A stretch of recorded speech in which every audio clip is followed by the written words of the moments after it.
This concept art picture from N7 Day 2022 has 5 hints that tease the return to familiar Milky Way territory and potentially the return of familiar faces as well. Could this Turian be Garrus? Maybe. Do we know this Solarian? I think so. Are the sunglasses back for another crazy theory video? Definitely. Hey guys, I'm Atharia and welcome to Paragon 7. Let's dive into the picture. In a previous video, I analyzed the other concept art piece Bioware dropped on N7 Day 2022, and in that picture, there were a ton of smaller hints that we needed to zoom in on to find. But zooming in on this picture, I just could not find anything. If any of you guys have found small details in this picture, please do comment down below and we can discuss them further. And I get it, everything is concept art, but just for fun, let's say that everything Bioware is releasing to us is important for the next game. So, with that being said, let's begin overanalyzing the larger details. Hint number 1. The background buildings and architecture that we can see here. The N7 Day 2022 concept art looks very similar to this concept art of Thessia from Mass Effect 3. The buildings in both have characteristic swooping arches near the bottom, before leading into a straighter skyscraper-style structure. The lighting of the buildings consists of pinks and purples that, as I mentioned in my previous video, are associated primarily with the Asari race. And this other concept art piece of Thessia's temple features a similar color scheme, so out of all the Asari planets we know of, I am leaning towards this planet being Thessia. And as a side note, I do think that these two pictures are of the same planet, with my interpretation being that of Thessia. The 3 characters that we can see here might be wearing breathing masks because of the smoggy atmosphere I mentioned in my previous video. Alright, moving on to hint number 2. This neon shop sign for Solar Electronics. Solar Electronics is a pretty familiar store for us, as we've seen it on places like the Citadel and Omega. I watched a video recently by Mr. Holton where he discussed a very important point about this sign. Obviously, with all the teases that Mass Effect Andromeda is going to be involved in the next title, and with the ageless Liara being the only confirmed returning character from the Milky Way, it is understandable why the general sentiment is that the next game is going to be set at least 600 years from the end of Mass Effect 3. But, as Mr. Holton mentioned as well, having this Solar Electronics sign with basically the same branding we're familiar with from the games means to me that the next title is set closer to a few years or decades following the Reaper War, not centuries. Unless the branding of Solar Electronics is so strong that it survived centuries. And we are here live from Earth in the year 2785, where for some reason the Reapers are once again attacking. Apparently, Starchild decided to ignore Commander Shepard's choice and have ordered the Reapers back to finish us all off. Our top news story brought to you by Solar Electronics. We're so old and familiar, even matriarchs recognize us. Now, over to Rob with weather.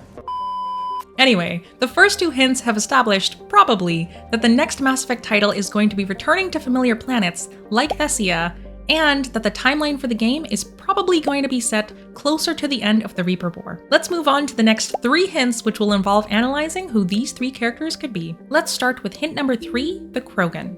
The first thing I noticed about this Krogan is their height. Unless I'm viewing this completely wrong, the Solarian and Krogan seem to be standing next to each other, so it's not a closer to us than we think type of thing happening visually. So, one important thing to note with that assumption, Krogan are usually taller than Solarians in general, but these two seem pretty similar in height. So, it's time for my first interpretation. This is either a short Krogan or more likely a teenage Krogan. And if the timeline for the next game is set a few years after the end of the Reaper War, this Krogan might even be Rex's kid. Just saying. There is no basis for that whatsoever, but it is pretty fun to speculate. Here's where it gets really fun. Hint number 4, the Solarian. If you've watched any of my past videos, you know I've been floating the idea of the Mass Effect universe becoming a multiverse in the next title. And if you didn't know but would like to know more about the multiverse theory, go check out my Mass Effect teaser trailer breakdown, link in the description below. In my N7 Day 2020 Mudskipper breakdown, I discussed the possibility of an alternate universe Mordin appearing in the next game. With that assumption, here is my second interpretation. This Solarian in the 2022 concept art is Mordin. Based on this shot of Mordin when we first meet him, his hands are behind his back, similar to the Solarian in the 2022 art. Coincidence? Maybe, but I personally think not. If this is an alternate universe Mordin, he seems to be older. Comparing the two side by side, he seems more stooped over in the 2022 art. Or it's just an old Solarian, that's fun and exciting too. Alright, if you thought that was fun, it's time for hint number 5. And if you're still here after hint number 4, please comment down below if you think that any of this actually makes sense, or if you're just here to see what crazy theory I'm gonna spout next. Like hint number 5 and my third interpretation. I think that this is Garrus. This one might be a bit of a stretch, but seeing as I think that a dead Morden is coming back, it might not be that bad. Nothing in particular from this picture specifically gives me the feeling that this is Garrus, but rather a culmination of things that I've been mentioning in my previous videos. In my N7-Day 2021 poster analysis, the character on the right appeared to be Turian, and matched Garrus's color scheme. In the teaser trailer, Liara seemed to be recovering Shepard, and I personally can't imagine a scenario where BFF Garrus wouldn't help with getting Shepard back, hence the poster where Liara and Garrus might be working together for that very purpose. And the timeline for the next title seems to be set where Garrus could conceivably return. So yeah, this being Garrus might be a bit of a stretch, but that's okay because I have a bonus hint for you guys. Bonus hint number 6, and my last interpretation. I think that these 3 characters know each other. Just based on the stopped car beside these two, and the casual posture they both have, I assume they're waiting for their third Turian companion to join them. Now what the Pharos and alternate universe Morden, Rex's teenager, and Garrus have in common, I have no sweet clue. Or an old Solarian, short Krogan, and random Turian for that matter.